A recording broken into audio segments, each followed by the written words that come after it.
Chapter 35. Dementia? The word stung as she said it. For how long and how bad is it? We started noticing things about 2 years ago, Marcus explained. She was misplacing things, getting kind of agitated when she couldn't remember people's names. Well, at first we thought it was just, normal stuff for people our age. But she got lost one day going to visit Dominique, our daughter, and her husband Desmond. They live about half an hour from us. She'd driven there by herself 1,000,000 times over the years, but one day she got lost. We were looking for her for close to 3 hours. She ended up in Lansing on the campus at Michigan State. She was just sitting in her car when campus police spotted her. She knew her name and where she lived. She just couldn't remember how to get back home. Her phone's battery was dead, so she didn't even know we had been trying to call her for hours. It's been downhill since then. Oh, Marcus, I'm so sorry to hear this. Thank you. We're trying to do everything we can to keep her at home for as long as we can. Dom and Desmond come over to help out every other day. Our other daughter, Kim, and her husband, Michael, live in Baltimore. She flies in once a month to help out, too.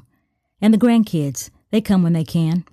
And we just hired a nurse, Hannah, to be here with her at nights. Doctors call it sundowners. All I know is that in the evening she seems even more confused and is usually convinced that somebody is trying to break into the house and take her back to Kentucky. Marcus, is there anything I can do? It was the only thing she could think of to say. Thank you, Etta. Just hearing from you has lifted my spirits today. I'd like to keep in touch, just so I can check up on Angeline, and you too, of course. Caregiving is hard, and you need to make sure you're taking care of yourself too, Marcus. Oh, the kids and the grandkids make sure of that. We have a great-grand on the way soon, and what about you, Etta? Did you and your husband have kids? Etta paused, closed her eyes, and took a deep breath. I have a son. He and his wife live in Pearl City, and they have a son and a daughter. I know you're glad to have them close by. I sure am. It's been a blessing, especially since Henry passed. Sharmelle made note of exactly how Etta answered the question. She said, I have a son. There was more silence, but this time Etta knew Marcus was replaying everything from their conversation so far. Well, Marcus, I'm so glad I was able to track you down. Like I said, I will keep in touch to check on Angeline and you have a blessed rest of the day. I know you said she doesn't remember me, but tell her I asked about her anyway. I will, Marcus said. Goodbye. Goodbye.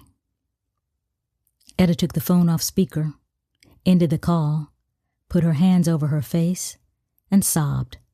Sharmelle put her arms around her, but she was inconsolable. It's okay, Miss Etta. Everything is going to be all right. We're going to figure this out together. Etta didn't hear a word she said.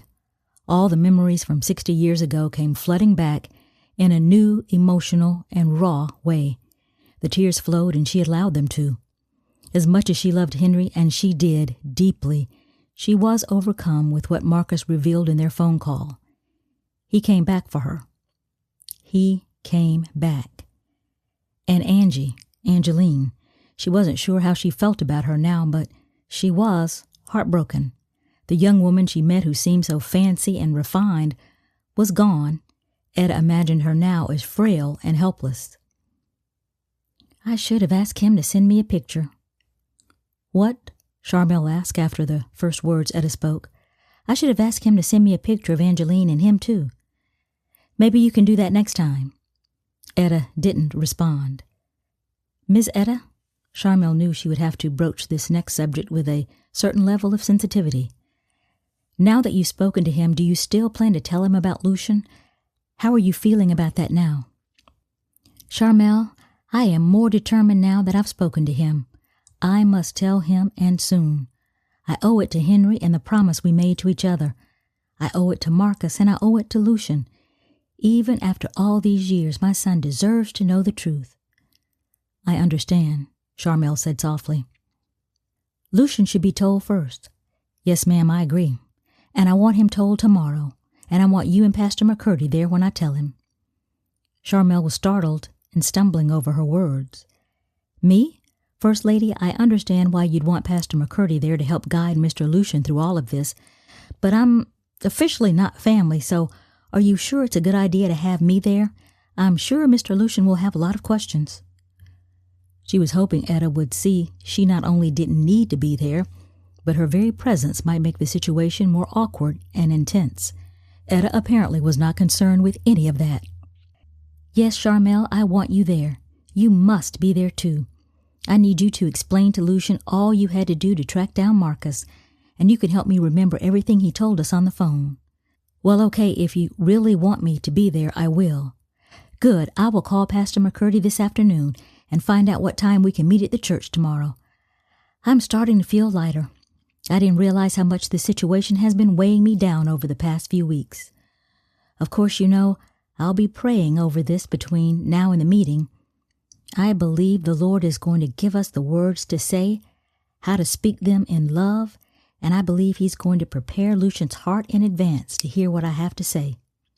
Sharmelle's thoughts were a little different.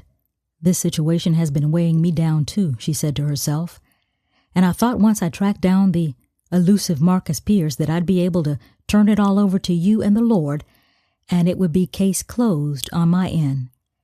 And as for preparing Lucian's heart, that's really going to show us God's power to do anything, because I happen to think Lucian is going to be mad, big mad, like furious. He might not speak to any of us for a while kind of mad. Of course, she didn't say any of this to Etta. This sweet, gentle soul she'd loved and admired and respected for all of her life. She didn't say it out loud, but she thought it. And given the last few weeks, she'd think about it more tonight while trying to finally get a good night's rest.